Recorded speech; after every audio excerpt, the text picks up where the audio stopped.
Going on? It's Tuesday, May 28th, 2024. And you gotta forgive the confusion around just citing the date. It's been just a really whirlwind last couple weeks. Just juggling a lot of different things, obviously in the financial area, but also family, work, other types of things, totally different. Hence why I haven't made any content on this channel for almost a month, something like that. Been definitely several weeks. So for all of you who do check in regularly, I know there's not a ton of you, but I appreciate every single one of you. Definitely apologize for that. I always try to keep something up here every couple days, just if it's nothing more than a check-in on what I'm up to, what I'm thinking about, what I'm seeing in the news, things like that. Just, an enthusiast sharing my viewpoint with you guys. So I just want to get that out of the way. I think the reason that I wanted to even say it, and cover that first, is because it kind of went to a point that I made, I think it was about a year plus ago. It was like the spring of 2023, and I know that because it came on the heels of watching Inside Job, the documentary that talked about the 2008 recession and the aftermath, narrated by Matt Damon. Really super film, super documentary that breaks down what caused the Great Recession, how it came about, who was culpable, all those types of things. It's in there, and it's just very digestible and done in a very entertaining way, especially for something that's not a pleasant subject. And so on the heels of that, I'll never forget when I saw that movie. It was an easy date to remember. It was April Fool's Day of 2023. So April 1st, 2023, I watched the movie. And then I think in the following week or two, I went ahead and tweeted something to the effect of, and it's a paraphrase, but I tweeted something like, if you don't have your own family office, or something like, if you don't become your own family office, you don't stand a chance. And if you guys aren't familiar with the term, family offices are sort of integrated financial advisory mechanisms, offices, institutions, whatever you want to call them, that typically only look after one or maybe a few individuals' finances across the board, not just their stocks, not just their real estate, not just their art collection, everything. They totally manage the whole picture. And by managing the whole picture, they gain these sort of economies of scale, if that's even the right term, whereby they can see things and they can connect dots and they can optimize the entirety of the situation because they're aware of everything. It's not like your financial advisor takes care of like your 401k, telling you to do certain things in that 401k, but not paying attention to or not caring about the fact that you also have rental real estate, and you also have precious metals, and you also have, Airbnb.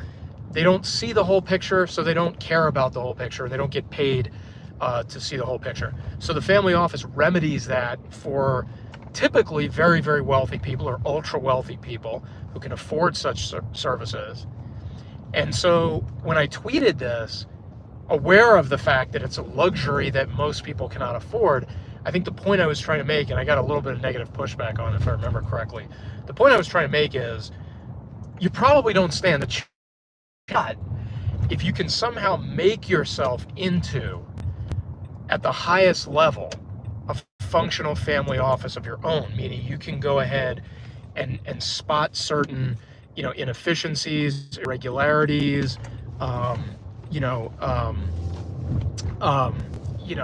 areas for optimization across your own investments. Like, for example, you could look at, and it's a very obtuse example, but you might say, hey, one of my rental properties performed really well this year, and I'm going to have a higher tax bill on it.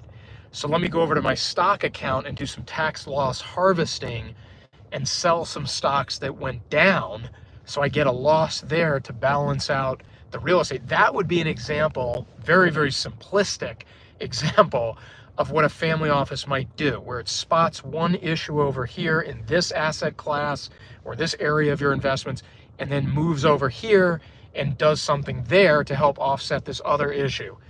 Just one of many possibilities, right? But that's kind of the gist of it.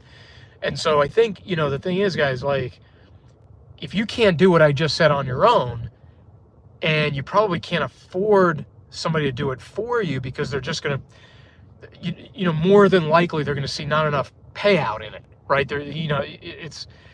It's complicated to know all those things, right? To find an advisor who knows real estate and stocks and all that. And in a family office, typically there are people who specialize in those things working together. So you're actually really talking about having to hire a staff. It's not just one person who's going to do all this stuff for you. So if you can't grasp it at the high level enough to be even partially effective, you probably can't afford to hire an entire office worth of people who can do it, which means you don't stand a chance. And, again, this isn't to denigrate anybody. I mean, look, I don't stand a chance, so let me just lump myself in there right away. But the reason I'm saying it that way, guys, is because when I watched this documentary, I mean, it was just, it just shows you how arrayed against you these forces are. I mean, you just can't imagine, how much you have coming at you that you're not even aware of. I mean, legislation that's being passed that you never even heard of. I mean, your congressman didn't even read it. Financial instruments being invented behind the scenes that you never heard of until they blow up in everybody's face. You just don't stand a chance, not because of your own aptitude, but because of the forces working against you, the magnitude and complexity of the forces working against you, right? So that's kind of why I say that part. Now, the reason it has anything to do with what I said at the beginning of this video is because I didn't come on his channel for almost a month and make any content because I really haven't been paying much attention to my finances. And I mean, obviously I'm paying bills and I'm, making sure there's enough money in the account. That's not what I'm talking about. I'm talking about really peeling back layers and looking for opportunities and deploying funds and optimizing approaches so that the best possible outcome can be reached, right? I mean, it takes some thought, it takes some homework, it takes some cost-benefit analysis, like, should I hang on to that cash in my Marcus by Goldman account and wait for some real estate opportunities? Or should I launch into, let's say, the income factory approach that I've read by Stephen Bavaria, okay? And start doing something like he advocates. Sorry, guys, I had to dig something out of the front seat here. Should I start doing something like he advocates? And Stephen Bavaria from Seeking Alpha wrote the book The Income Factory. And looking at that situation, maybe I need to get those funds deployed into a account that takes the same approach that he advocates in the book. So all these types of decisions that require some analysis, they require some thought, they require some number crunching, they require some research. I don't have a staff working on that for me, and I personally haven't been able to pay attention to it for the last 3 to 4 weeks. So what does that mean? 3 to 4 more weeks has gone by with no decision reached, no analysis concluded, nothing. I mean, I've sat still. And again, it's a short period of time in the grand scheme of things, but every day counts when you, A, feel like you're behind, and B, you're just a regular old Joe who's just trying to squeeze out every last dollar on the, at the end point, for retirement, whatever you want to call it, right? So it's like, it feels like every day counts, right? And I think, the problem is another 21, 25, 30 days have passed, and I haven't done anything with this stuff. So again, I don't have the means to have anybody else mind the store for me. I wasn't minding my own store, so I lost another month. And so that's why I wanted to start off the way I did with you guys and just mention what I mentioned to you guys. Look, it's a common problem. I know it's not just me who's dealing with it. It's everybody in life who's, working to pay the bills, trying to get the bills paid, wants to be an active part of their family life, okay? Has other things they want to take care of. They're trying to, say you're trying to get fit and you're focused on some time in the gym, whatever the case might be.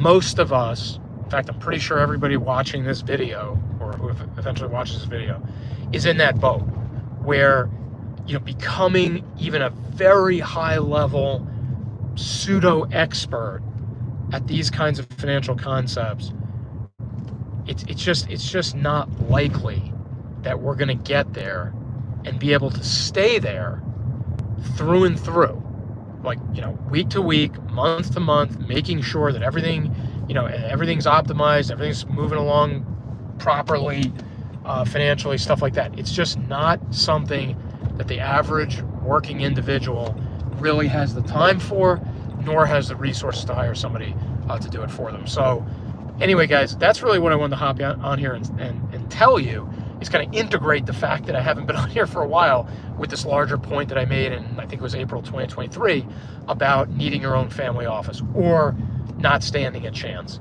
So curious to hear what you think about this, guys. Curious to see what you think of your own situation, like how you handle your own situation, how you go about staying on top of this stuff for your own portfolio and for your own finances, versus some of the concepts I'm talking about here with regard to family offices and stuff like that. So hope everybody's doing well. Hope everybody had a great Memorial Day weekend. Definitely hope to get some more content up a little more frequently. Although, some of the things that I alluded to at the beginning, just family obligations, things like that, those persist. And so it's probably going to be a little thinner than usual here on the channel. So appreciate you guys' patience with that. Everybody who's subscribed to the channel, I think picked up 2 new subscribers over the last couple of days, 87 to 89 now. Really, really appreciative of everybody who has subscribed and has watched the videos and has liked or commented, or even if you disliked it, just the fact that you watched it and expressed your opinion. I really, really appreciate it. I'm humbled by it, and just want to say thanks to you guys. All right, I hope everybody has a great Tuesday night, and we'll talk soon.